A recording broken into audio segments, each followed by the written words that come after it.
Bon, j'ai participé à plusieurs à Montréal en Lumière à travers l'épicier avec Laurent Godbout et tout ça. Mais ici, à l'hôtel Holiday Inn, chez Chine, c'est la première fois. C'est jamais arrivé. Les paramètres donnés par le chef invité, disons, c'est une touche française avec une touche asiatique.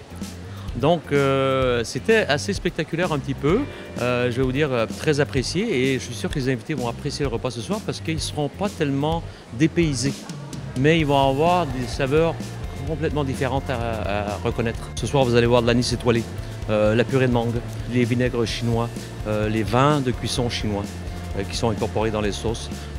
Vous avez beaucoup de prunes. Il a adapté deux versions de cuisson.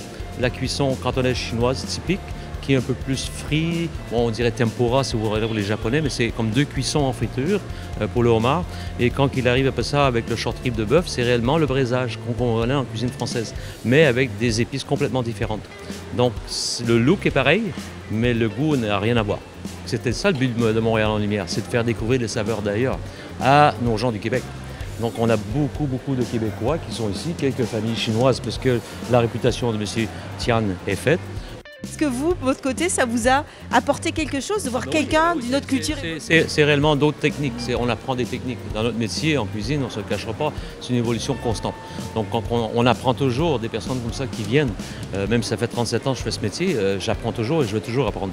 Et je lui ai même dit, oh, ben, les problèmes de vacances, je vais le voir en Chine, hein, je vais aller voir ça. Je vais aller voir réellement les typiques cuisines de là-bas. On va aller voir ça.